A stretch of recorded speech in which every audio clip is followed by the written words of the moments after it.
Assalomu alaykum aziz do'stlar, kanalimizga xush kelibsiz. Mustafa kanali sizlar uchun. Obuna bo'lishni unutmang.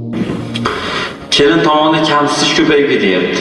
Kelinda va kelin tarafda kamsitish ko'payib ketyapti. Shuning uchun bir jumada qattiq ham gapirdim, yumshoq ham gapirdim. Endi har xil uslubda gapiriladi-da endi. Qaysidir uslub kimgadir ta'sir qilib qolsa ajoymas. Shu kamsitishlardan biri bitta kelinni haydab yuborishdi. Haydab yuborishganning sababi endi adreslar aytilmaydi, shu o'zimiz tumandagi. Kelin tomonidan kelgan so'qimli go'shi to'yga yetmagan. Shu sabab bo'lib kelinga qaynata, bu degani kuyovni dadasi ochiq aytgan. Sani dadang meni hijolat qildi, dadang pastkash ekan, kichik mol olgani uchun xullas hijolatchilik bo'ldi deb kelinni haydayapti. Qaynata haydayapti. 3 ta farzand qiz tuqqanligi uchun yo'q, sen bor ketsan. Bizga o'g'il tug'adigan kelin kerak. Buna shu sabablardan bittasi. Kelin ketib boryapti. Nimaga desa, eri xotin yotgan joyga qaynayam, qaynata ham taqillatmay kiraverar ekan. Kelin aytayapti shuni. O'zbek shu boshiga do'ppi kiyadigan, janozalarga boradigan, qo'l qo'yishtirib masala eshitadigan bitta o'g'il bolani qilayotgan ishi. O'sha o'g'il bolani elga kirgan bo'lsa ham qaynata o'sha qilayotgan ishi. Uyga kelsam deydi, qaynatam yotoqxonamdan chiqyapti deydi. Ko'chada uyga kelsam qaynatam yotoqxonamdan chiqyapti. Nimani ko'rgan, nimani titgan, endi Xudo biladi. Shuning qaynatalar bilib olinglarda, bir erkak bo'laylik, to'g'risi. Bir erkak qaynata sirda turadi. Kelin bilan qo'l berib ko'rishmaydi. Kelin kelib quchoqlab ko'rishmaydi.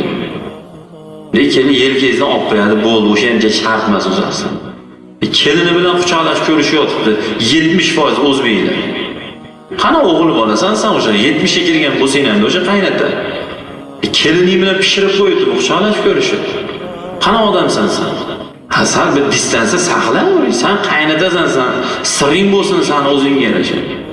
Shu sabablar bo'lib umuman yer yutib yoradigan ishlar bo'lyapti. Uyda erkakni o'rni bo'lishi kerak. Uning uchun o'sha o'rnini yo'qotmaslik uchun o'sha erligini, ota-otaligini qilib qo'yish kerak. Xarajatni qilib zo'r qilib qo'y. Ham yo'lda donigulda qilib qo'y. Zo'r qilib qo'y. Muomalani chiroyli qil. Erkakdek muomala qil. Endi uydagi iqtisodiyotni joyiga qo'yalmasa, qanday bir bachkana qiliqlari bo'lsa, ha uni erlik, dadalik, qaynatalik haybat ketib qoladi bunda. Kelin bilan qiyshonlaydi bu qaynata. Kelin banisada yotsa qaynata ko'rgani bormaydi qaynata. Ko'zni ochib olaydi. Qayna borishi mumkin emas. Kim nimasi tushunaversin. Qayna boradi, eri boradi. Qizimiz o'sha borishi mumkin yo sinimiz. Uydagi qaynog'a, bu qaynog'a uydagi aka-ukalarning xotini bir-biriga nomahram bu. Qo'l berib ko'rishib bo'lmaydi, bu vahobiyning gapi emas bu. O'sha aka-ukaning xotini erini aka-ukasining oldida zebi ziynatini ko'rsatib bo'lmaydi. Xotinni sinisi bilan, xotinni opasi bilan pochcha qo'l berib ko'rishib bo'lmaydi. Eshityapmiz nechtasini? Uyda opasini olgan, aqda sinisini o'ynatib yuradi. Endi bu masalalarni ko'rib chiqish kerak-da, o'shaning uchun mana hammani o'ziga yarasha chetda o'tirgan o'rtoqlari bor, oshnasi bor, birga oshiydi, birga yuradi. Bu baqa kelib eshitmagan bo'lsa shularga yetkazib qo'yaylik-da buni. Mana qaynog'alar akasini yo ukasini xotiniga bemalol xuddi o'zini xotinidek yoki ishchisidek do'qqilarga achchiq qilarkan. Endi qo'pol olsa ham aytaman-da, "Ey sen o'shaqa o'g'il bolalarda, o'g'il bola ham emas u, tezalaylar. Tursigingni kendingga yuvganib berasan." Bu o'lim, bu o'lim. Erda akasini, ukasini tursigini yuvadim. Kelina. Uni o'rniga yangi yuvalmaysanmi? Oppa uyingga 300 ta tursiydi. Eski bo'lishga ahlatga tashor, yangi kiy. Qo'li uzilib, qo'ltig'idan yo'q bas. O'sha qaynog'alar. O'zing yuvichim olsan o'sha ichki kiyimini, o paypag'ingni yuvsin mayli qo'pin.